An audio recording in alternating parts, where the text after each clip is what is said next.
La memoria de vidas pasadas, la reencarnación, son conceptos que se manejan dentro de la hipnosis por las regresiones y dentro del budismo por la meditación o por la profundidad de los estados de meditación.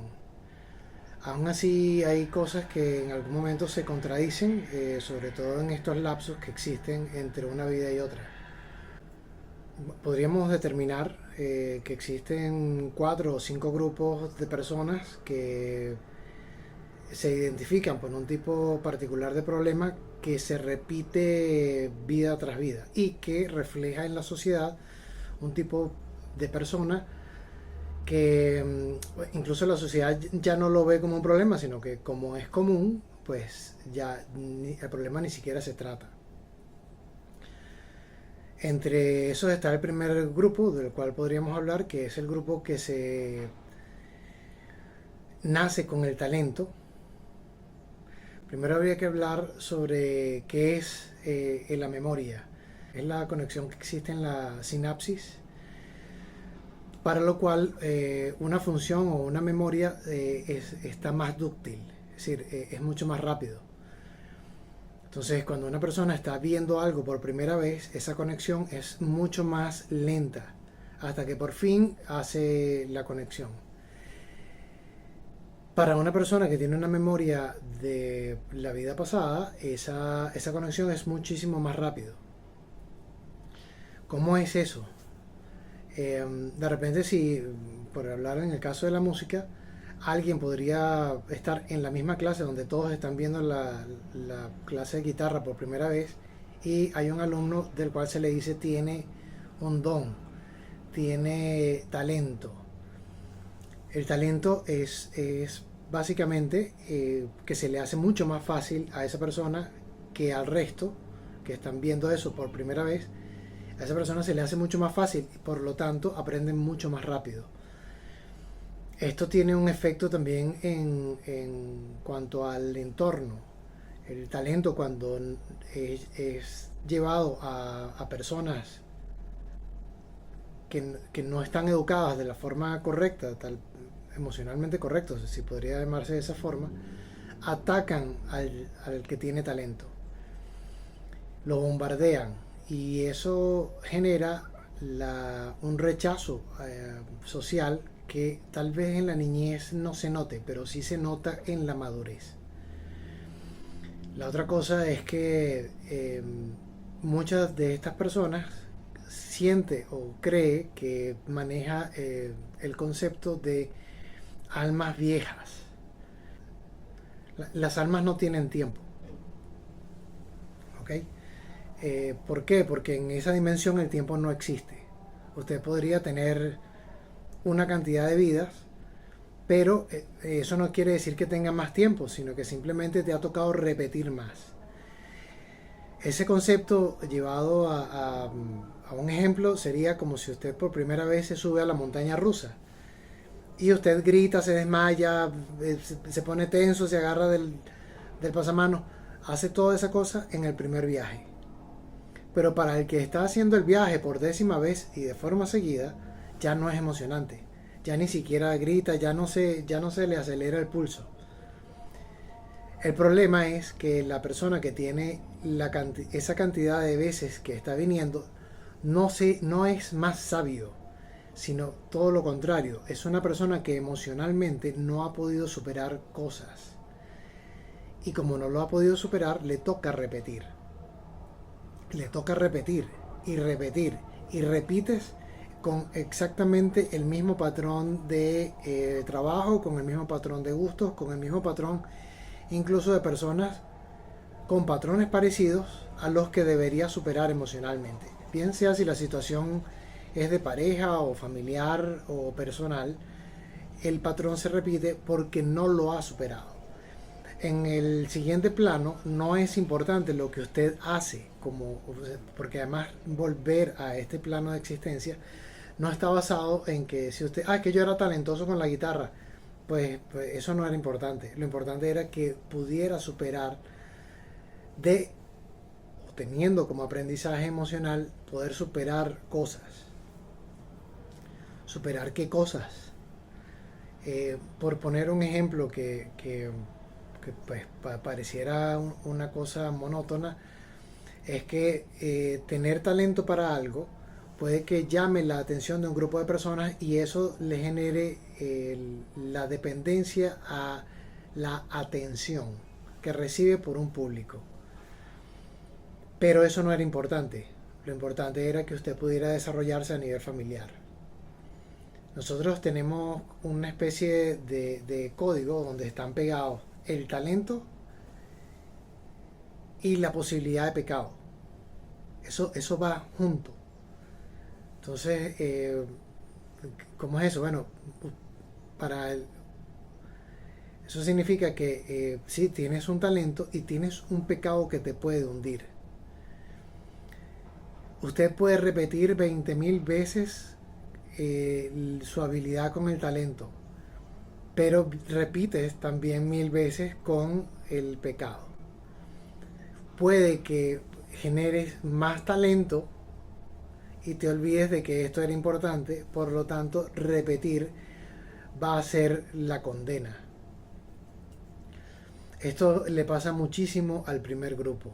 Pareciera que su don les permite, o sienten ellos que les permite aislarse del mundo porque están cansados de la humanidad, de lo fastidioso que es estar rodeado de gente más lenta. Eso se ve muchísimo en el arte, se ve en la ciencia, se ve en una cantidad de ramas, de labores y profesiones donde ves personas con muchísimo talento pero están solos. O son de personas con familias destruidas. O sea, no pueden entender que lo importante es que puedas desarrollarte familiarmente de una forma sana. El talento es el regalo de Dios. Dios te coloca a ti un talento para que tú no te mueras de hambre, literalmente, y tengas la facilidad de conseguir un trabajo. Por lo general, esto es así. Por eso cuando en la palabra talento es el lugar donde las personas pesan los metales preciosos. Porque se asume que pues al tener eso podrías generar ingresos económicos que te permitan vivir bien. Obviamente pues vivir mejor que las personas que tienen un desarrollo estándar en su aprendizaje o en su memoria. El segundo grupo es un grupo casi siempre dedicado a la docencia, a la enseñanza. Ese grupo cree que el enseñar está destinado por una conexión divina, pero nada más lejos de la realidad. El enseñar es el talento, pero el pecado que está relacionado con eso está pegado a eso. Y mientras la visión sea creer que enseñar está por encima de la familia y tus deberes como padre, como madre, como hijo, como hermano, como lo que sea que representes dentro de tu núcleo familiar y que puedas entender eso para salir adelante, no puedes sencillamente hacer otra cosa que no sea repetir. El repetir en la docencia puede que te hagas un excelente maestro e incluso un excelente coach. Hoy día hay gente que se dedica a visiones alternas dentro de la psicología para poder ayudar a personas a superar sus problemas emocionales o de pareja, pero son personas que vienen de familias rotas, vienen de rupturas emocionales fuertes y entonces creen que el aprendizaje deben llevarlo a otras personas cuando son ellos los que deben aprender y poner en práctica. Eso pasa muchísimo en el segundo grupo y podrías encontrar muchos maestros en muchas áreas viviendo solteros. Viviendo solteros podrían ser el sexólogo que está soltero. Es decir, sobre sexología, sobre sexo. sobre el matrimonio, terminan hablando los solteros.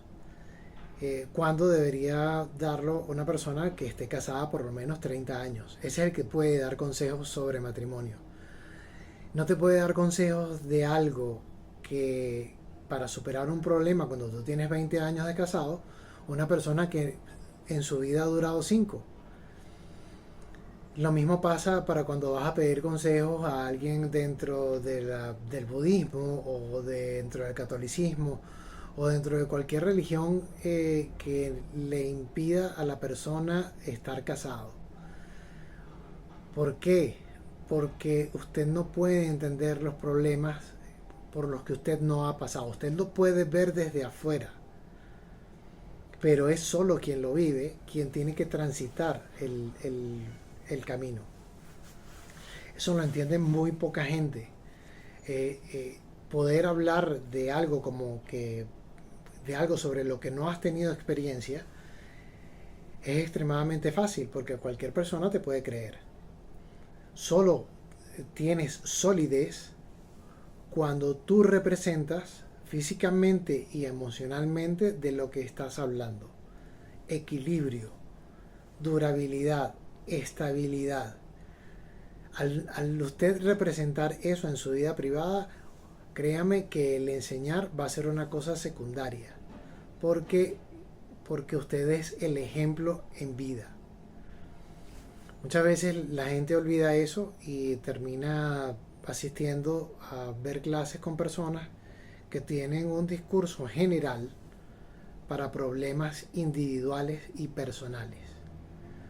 Incluso cuando usted analiza la vida de un coach, tiene que entender que probablemente si el coach está soltero, si el coach viene de un problema de ruptura, ese coach todavía no puede hablar de que aprendió. Ese psicólogo todavía no puede hablar de solucionar problemas porque él no ha pasado por eso.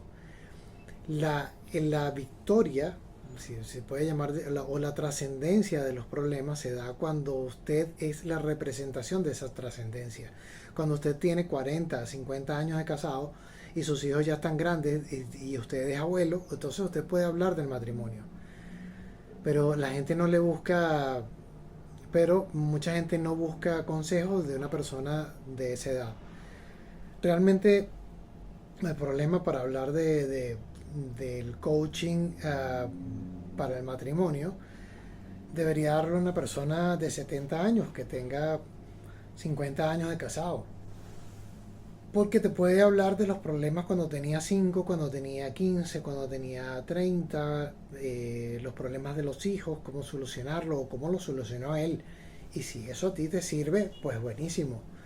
Si no, es solo una idea general que podría tener alguien que leyó un libro. Con eso hay que tener algo de cuidado. A partir del tercer grupo, los problemas o el peso de los problemas de la carga de pecado están por encima de la profesión. Es decir, representan mayor peso porque no importa si eres abogado, si eres ingeniero, si eres astronauta, esas personas al tocar la puerta o al ser tocado por la tentación, terminan cayendo. Y pareciera que uno hablara de cualquier cosa, pero es que incluso dentro de un grupo de hombres, hablar de hombres que van de burdel en burdel cada vez que cobra, se entiende como un problema, porque el dinero se les va allí. Trabajan muchísimo y cuando hablo de que es poco relevante lo que hacen, es que la vida de la persona se transforma en el señor tiene ese problema. Es buenísimo en su trabajo, pero tiene ese problema. Y no estamos hablando de hombres solamente, pues en el caso de las mujeres también tienen su tendencia. Pero ojo, estamos hablando de que el pecado podría variar dependiendo de si el problema es el abandono de hogar. Eso, sin importar si es hombre o mujer, eso va a pasar. ¿Por qué? Porque existe la tendencia a abandonar y es como una necesidad. es como algo que se lo come por dentro y no puede evitarlo. Al no poder evitarlo, pues esta persona, sin importar el tiempo que tenga casado, se divorcia, busca otra pareja, se casa, tiene un hijo y se divorcia, y así sucesivamente. Eh, el abandono familiar, pareciera que no es un pecado, pareciera que no es un pecado, porque no está definido exactamente con esas palabras dentro de ninguna escritura. Pero el concepto de familia es eh, honrar a tu padre y a tu madre, o a honrar a Dios, y honrar a tu padre y a tu madre implica que tú tengas una descendencia la cual pueda sacar provecho de la unión familiar.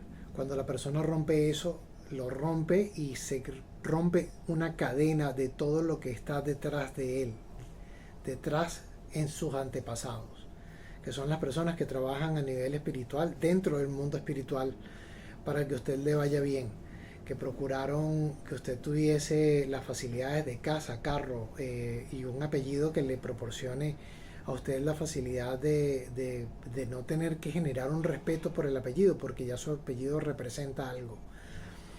Y usted se tira todo eso por la borda porque pues no tuvo la capacidad, eh, la entereza para mantener la unión familiar. Anteriormente a la gente no se le contrataba si era divorciado, por ejemplo, porque ese concepto estaba mucho más claro. Porque si usted no podía mantener el matrimonio, ¿qué vas a estar manteniendo tú? Una obligación de trabajo. Entonces obviamente ibas a renunciar en algún momento, y eso era algo que la gente tenía muy claro. Eso con los años se fue perdiendo, y obviamente pues se notan las consecuencias. En el grupo 4 tenemos los carismáticos. Los carismáticos son personas que caen súper bien, que tienen una facilidad para el verbo y pueden hacerse amigos con facilidad de cualquier tipo de persona. El problema es que su pecado termina siendo algo muy de bajo mundo. Entonces estamos hablando de personas que, independientemente de su nivel académico, terminan con pecados muy horribles. O sea, estamos hablando de personas que a los 60, 65 años les gusta tocar niños.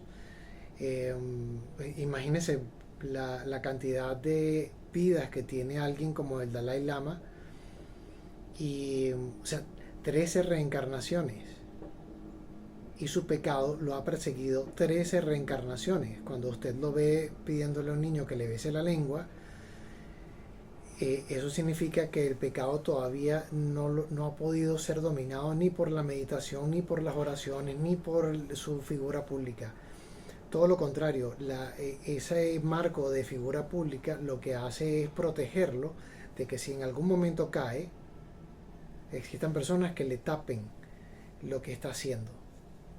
Obviamente al hacerlo entre las cámaras, pues cae en el escarnio público, y es cuando nos damos cuenta de que no hay ninguna santidad detrás de eso.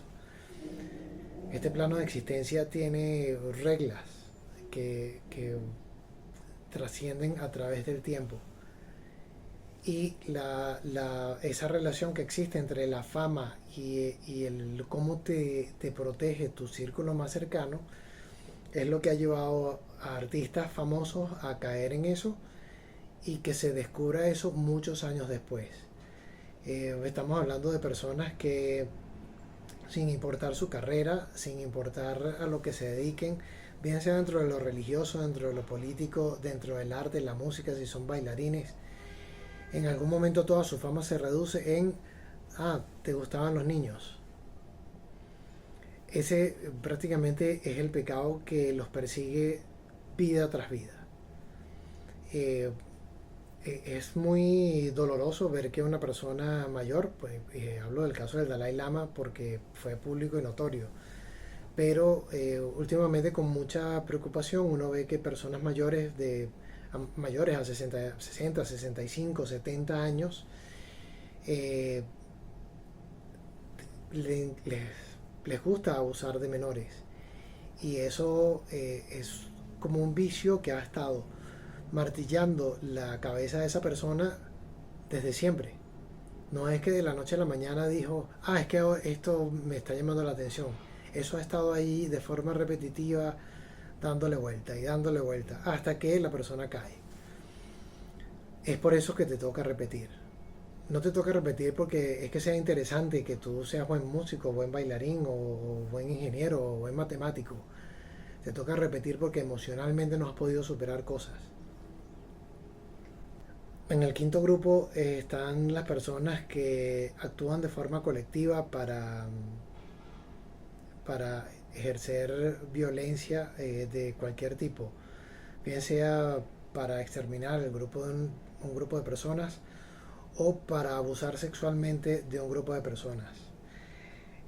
O sea, son grupos de personas que se reúnen para abusar sexualmente de alguien o para matar a alguien. Eh, ¿Cómo se ve eso dentro del plano, la compensación entre el don o la habilidad con la que viniste al mundo y esta cosa colectiva? Que por lo general son personas que son dirigidas por los carismáticos del grupo 4.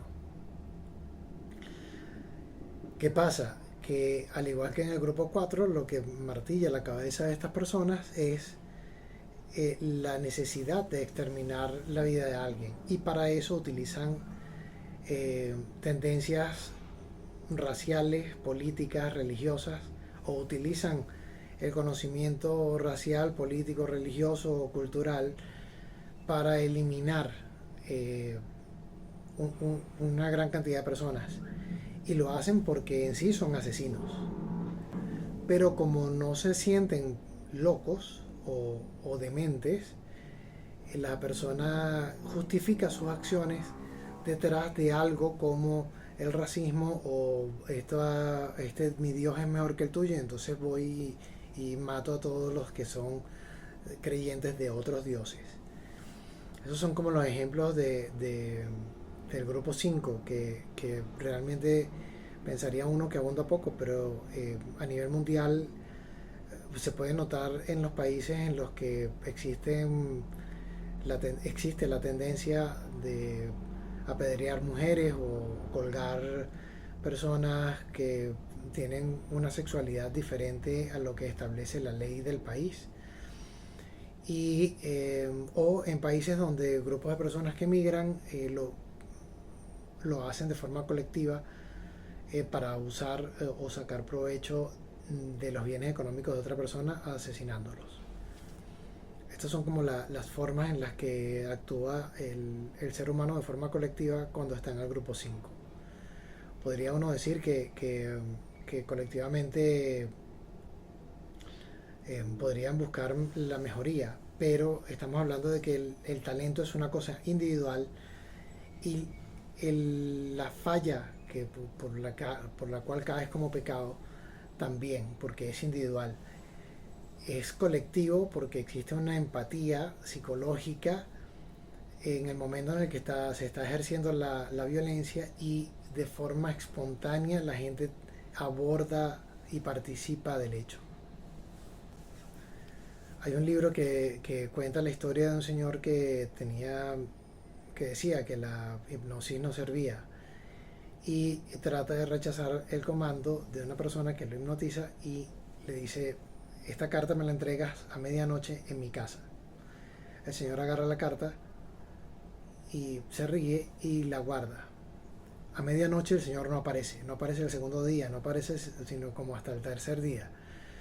Cuando llega a la casa le dice, oye, tengo 3 días sin dormir. Y porque tenía la necesidad de entregarte la carta, pero como tenía la capacidad para consciente de rechazarlo,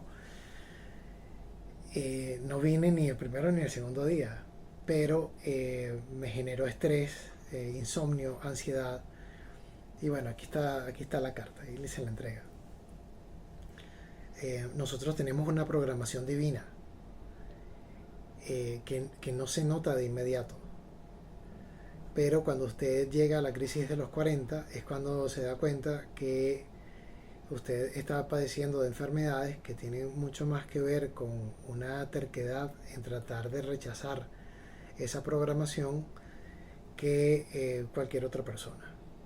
Esa programación tiene más que ver con el comportamiento y con la búsqueda de poder desarrollar el talento y no ir en contra. Es decir, el trabajo es más importante que lo económico, eh, porque cuando colocas lo económico sobre el beneficio emocional, eso te mata espiritualmente.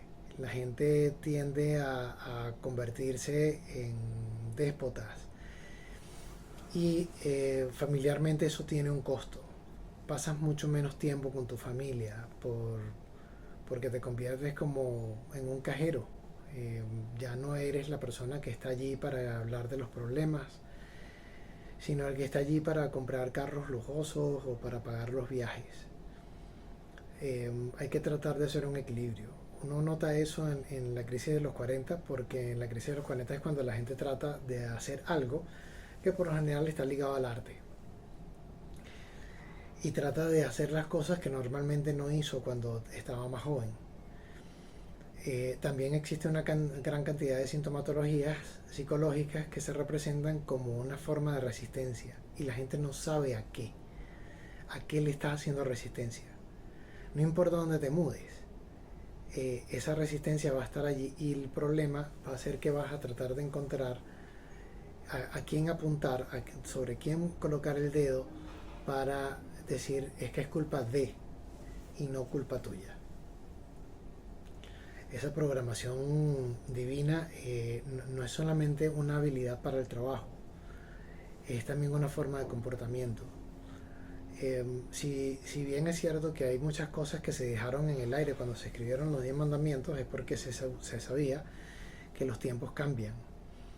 Pero existe la adaptación al momento presente para poder identificar qué es lo que estás haciendo mal, qué es realmente lo que significa mentir, qué es lo que significa omitir, qué es lo que significa no matar. Porque en sí los mandamientos o los 7 pecados capitales hablan de ese concepto como si se tratara de una filosofía. ¿Por qué? Porque es determinante y cuando se habla de no matar, no está condicionado pero es que puedes matar a alguien si se comporta mal. Es que puedo mentirle a alguien o no dije la verdad o simplemente no dije nada, me quedé callado. Todas esas cosas son una carga emocional que terminan pasando factura.